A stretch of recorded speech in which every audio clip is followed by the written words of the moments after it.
If any JEE aspirant is watching this video, trust me, he cannot get less than 32 marks in April attempt JEE Mains 2026. Yes, I'm going to tell you short questions. I'm going to tell you 11 short question. Out of that, at least 8 will be there in your paper. Yes, it will happen exactly like that. And let us see which all 11 questions are there. The most expected 11 questions.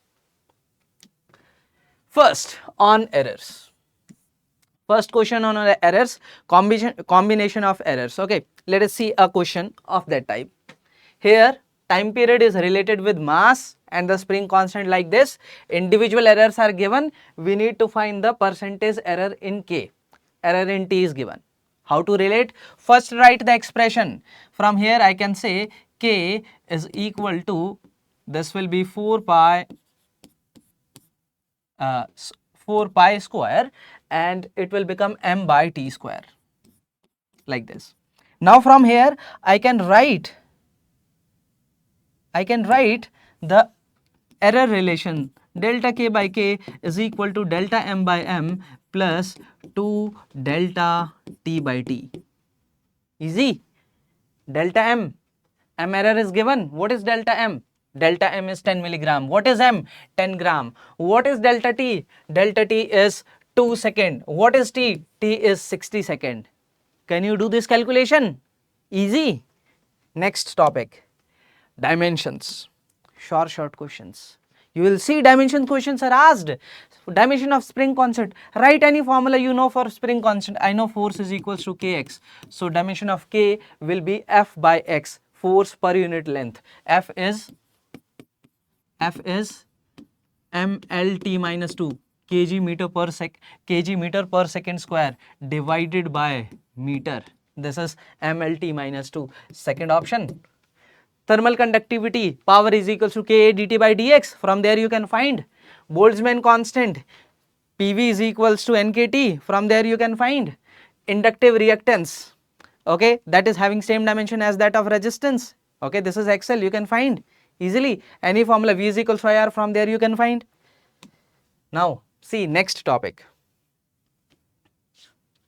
Next is moment of inertia. Simplest of the topics, but questions are for sure asked. You see this question. Here the torque is given to us. We need to find alpha.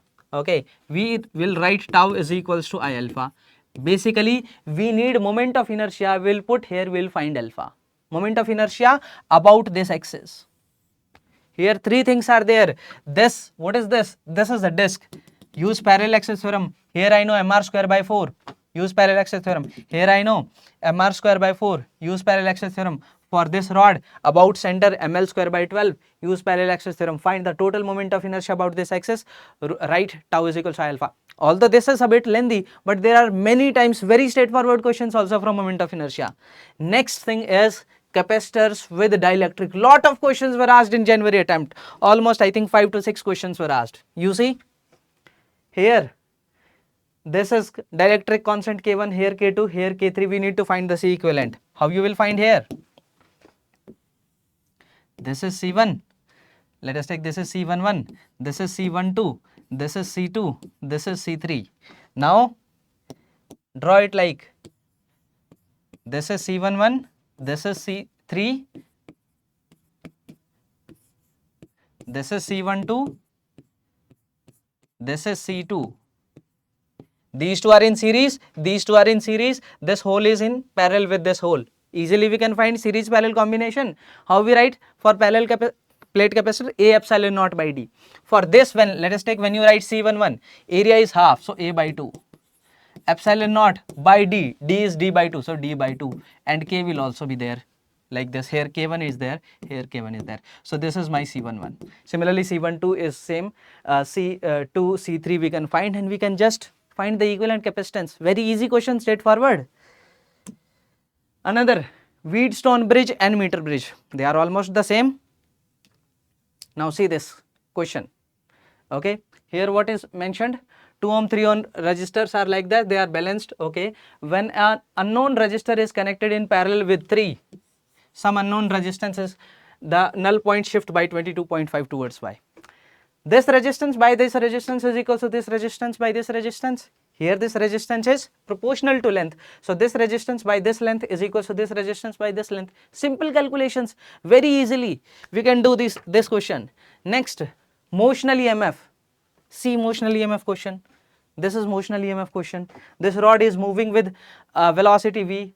Okay, EMF will induced. Okay, how the polarity will be? V cross B dot L.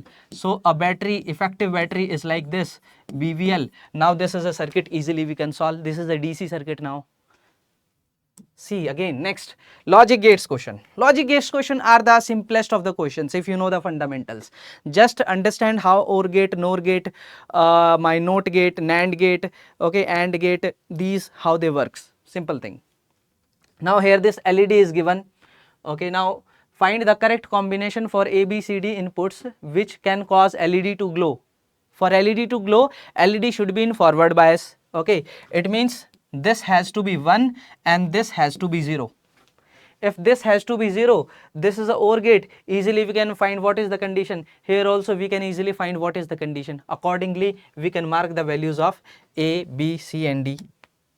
Next is the photoelectric effect. Understand the Einstein photoelectric equation, that the energy of the photon will go in two parts. First will be taken, you can say some part will go as the work function. Okay, some part will be the kinetic energy. So we write the kinetic energy as h mu minus phi naught. Simple thing. Now see what is asked here. When a light is given, wavelength falls on metal surface, the stopping potential of is this. Okay, stopping potential is, this is E into V stopping. The kinetic energy is E into stopping. Now if the second case, the wavelength is twice of the first. Now here wavelength is given, so instead of mu we will write C by lambda. 2 times 2 equations we will write. For the first case we will write, first case, let us take wavelength is lambda, so hc by lambda minus the work function phi naught is equals to E into V stopping is 3.2. Second case, the wavelength is twice of the first, hc by 2 lambda minus phi naught is equal to, now stopping potential is 0.7, so 0.7 into E. The wavelength of the light is, two equations we have, two variables we have, easily we can find lambda and phi naught are our variables, easily we can do the calculations, isn't it? Next is prism. In prism, the minimum deviation thing. Let us see this question. The exit surface of a prism with refractive index n is coated with a material having refractive index n by 2. When this prism is set for minimum deviation, it exactly meets the condition of critical angle there. Okay, here the film is there, its refractive index is n, n by 2. Light is coming. It is mentioned that two things happen simultaneously, minimum deviation in prism and the critical angle condition for this. What is the critical angle for this? This is n by 2, critical angle is 30 degree, sine of 1 by 2 it will become 30 degree it is. So this angle is 30, minimum deviation is condition is there, R1 is equals to R2, this is also 30, R1 plus R2 is equals to A, this becomes 60 degree, 60 is our answer. Just straightforward questions. You see another YDSE is very much asked. See this question, in a Young's double slit experiment, the two slits are kept this much apart, screen is kept this much apart. If the thin transparent sheet this is introduced in front of one of the slits, the central bright fringe shifts by this much, the refractive index of the now the sheet will provide same path length, accordingly has to have, okay, between the two, so that the resultant path difference, the optical path difference will be equal to 0. So the shift due to the sheet mu minus 1 into t is equals to the difference of the two path lengths, that is my d sine theta, dy by d. Easily means, certainly you have to understand YDSE a bit to understand this funda directly, but if you understand YDSE, you will get a short question from there. Then what is the problem in understanding the concept? Then is the terminal velocity. Many times direct formula based terminal velocity questions are asked. Okay, remember the formula for terminal velocity, V terminal is equals to 2 by 9 2 by 9 r square g by eta into delta rho. Remember this, easily we can solve. Here 64 raindrops of radius 1 mm each falling down with terminal velocity of this much collides to form a bigger drop, the terminal velocity. Radius is changing na?